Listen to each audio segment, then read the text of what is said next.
Hi guys, if you are new here, my name is Katie and I'm a first year high school teacher in the Bay Area. Today, I thought I would sit down with you guys and kind of talk to you about my virtual learning policies and things that I've learned so far in virtual learning. I will say, personally, virtual learning is not my favorite. Obviously, though, I'm a first year teacher and it's all I know. Like, I haven't had a different teaching experience, and so I don't necessarily have anything to compare it to except for what I think it would be like. I am not making this video about me complaining about distance learning because it is what it is. Like, I can't change it. We can't change it right now. That's something that's happening at a state, at a county, at a district level that I don't have control over. And so I've kind of decided I could do one of two things: complain and be consistently unhappy, or do the absolute best I can in the situation that I'm handed. And that's kind of what I've decided to do. So today I thought I would come on here and kind of talk to you guys about the policies that I have in distance learning. As a background, I wanted to kind of explain to you guys how my school is doing it. So currently we are on a block schedule. So basically that means that each class is meeting 2 times a week. And I actually only have them for 45 minutes each time. So I only get them for a total of 90 minutes. And so that has probably been the most limiting factor for me. I've learned and worked and improved my skills in distance learning and virtual technology and all of that. But the thing that I can't change is that it's just such a short amount of time and it's so difficult to get everything in. So the first one, and the one that I get asked a lot, is if I require students' cameras to be on. And the answer to that is yes. I do require their cameras to be on.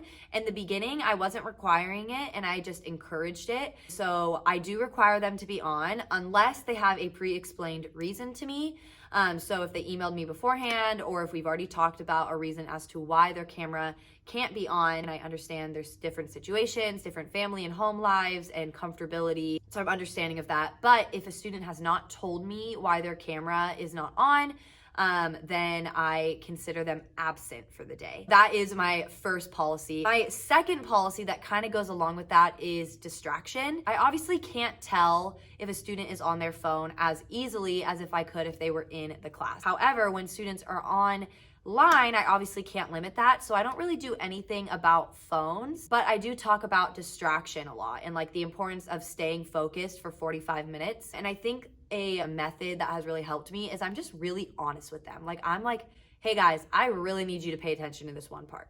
Or, hey, if you didn't listen to anything, listen to this, guys, listen to this. And I think that draws their attention back in because I get it. Home is hard and there are distractions all over the place. Your phone is right there. So is your iPad, your TV, your mom, your dad, your bed, your dog. There are so many distractions at home. And I totally am understanding of that. So I notice that sometimes if a student is drifting off, I'll try to bring them back in. And that kind of just catches them before I notice them getting too far distracted. And the idea of distraction kind of leads me into my next policy, which is teaching them real world skills. So instead of coming at everything you have to do this because I am telling you to do it, I kind of teach it to them in a way of hey, I want you to put your best foot forward on this project because in real life, when you are going for a job interview, you want to be able to put your best foot forward in that resume, right? I try to be really realistic and I try to be very understanding of all situations and not expect too much from them. However, I still have a high bar. I'll explain to them if they're really distracted or if they're not turning work in. I'll be like, hey guys, newsflash, you're forming into your adulthood, and being able to focus for 45 minutes or being able to turn in an assignment on time and open their eyes to, it's not me telling you. It's the idea that these are skills to help you in the future. I've switched it from me mandating them to do it, which is gonna get nowhere with 14-year-olds, to pushing them and kind of showing them hey, do this, this, and this, because it's gonna pay off here, here, and here.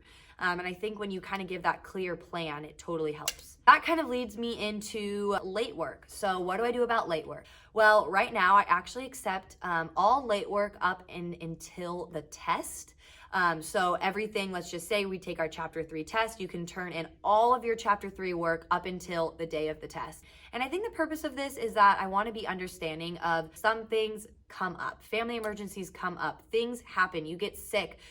There's a lot of mental aspects to this whole process that we're in. So understanding that students may need time and things may happen is something that is important to me. I want that to be known to the students. Like, hey, I get it. Like, you had a rough day, and that's okay. It's okay to have rough days. Allowing that flexibility of them to turn things in late, still giving them deadlines, but being flexible with those deadlines. If a student tells me like, hey, I can't turn this in on time because of X, Y, and Z, can I get an extension? Like, of freaking course you can. Yes, I'm super understanding with that, because pretty much if they are just emailing me and communicating with me, which I think is the biggest part of business and real life, is communication. Because yes, I am training them for the real world, but also giving them grace and understanding that they're teenagers. That brings me into the next strategy and policy that I have. It's not really a policy, but mental health. And I kind of talked about this before, but I recognize the crazy time that we're in. I was actually diagnosed with depression and anxiety back when I was in college. And so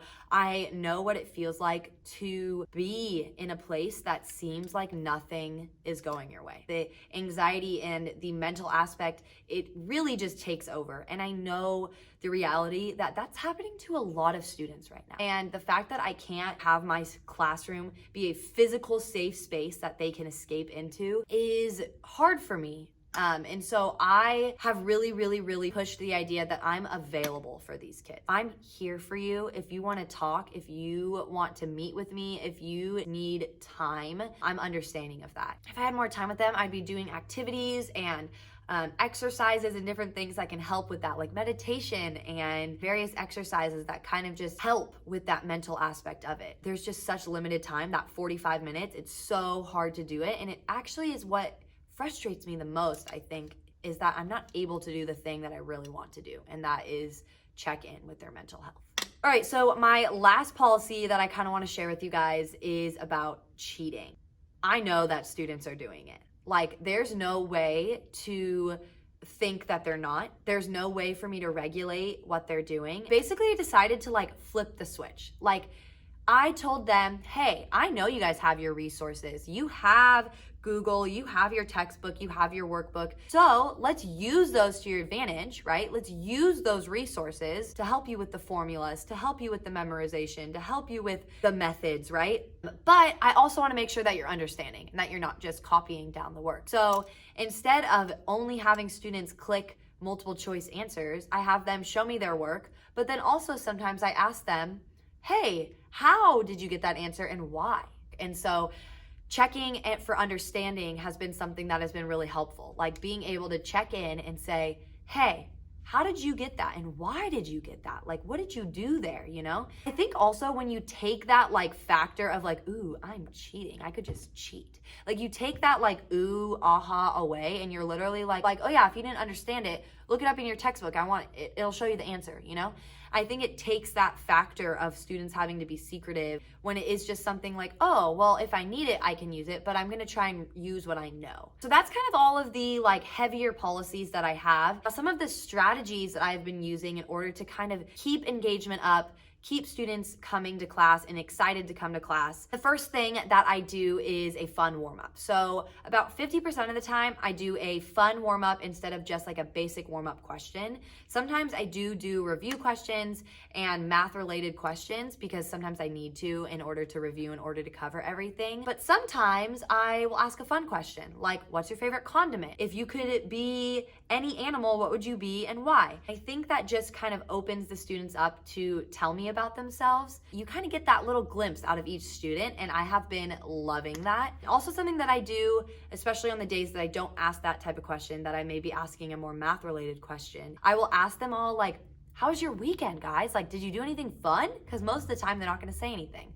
And I'll be like, nothing? You guys did nothing. You've done nothing fun? I've noticed that like pulls it out of them. Like a student will be like, oh yeah, I actually went camping. And I'm like, hey, that's really fun. And I'll talk about that. I always make sure that I also share too, just to get their comfortability up. So I'm like, oh, well, I did blah, blah, blah, blah, blah this weekend. The next thing that I do is I try to incorporate games and activities as much as possible. Again, it's such a short amount of time, so it is hard to do that.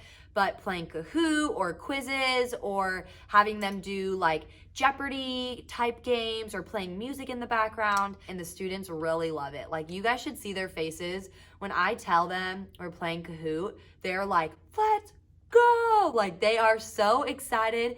I get more excited. Literally just spending like 5 to like 15 minutes on a game spikes that morale like so much. And for the students, it's just like that next level of like, oh, this is fun today. Like, class is kind of fun today, you know? In addition to games, I also do a lot of hand motions and like visible checks for understanding. So if that means like, okay, show me if you guys all got y is equal to 4, show it to me. Or, all right, what did you guys end up getting for x? And they'll be like, and I'm like, 3, good job. Or, what variable are we solving for? Are we solving for X or are we solving for Y? What are we solving for? And all the students get really involved and they're like this, or they're like 3. And I've been noticing that visible, like, I understand it, I don't understand it.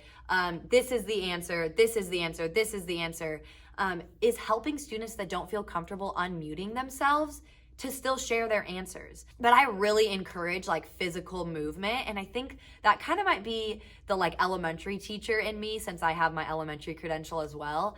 Having them get their hands and arms involved totally helps really quickly, 1, for me to check their understanding, but 2, for them to stay involved. And I think lastly, something that is really important to me is just my energy. Like, I try to come into class super energetic and ready to go, and I think it rubs off on the students. I'm trying to be excited, entertained, because if I'm excited, then they'll start to raise their energy too. So that is kind of like my classroom management of my virtual teaching and of my distance learning, and kind of what I've been doing to maintain involvement, to keep students entertained, to push them to try their best. That's kind of all the aspects that I have been doing. I would love to know if you guys have any things that I didn't talk about at all. I'm sure there's things that I'm missing and I would love to learn. So if you have any recommendations or things that you do in your virtual classroom, I'd love to know about them. So go ahead and comment them down below. And I hope that you guys enjoyed this video. Go ahead and like and subscribe down below, and I will talk to y'all later.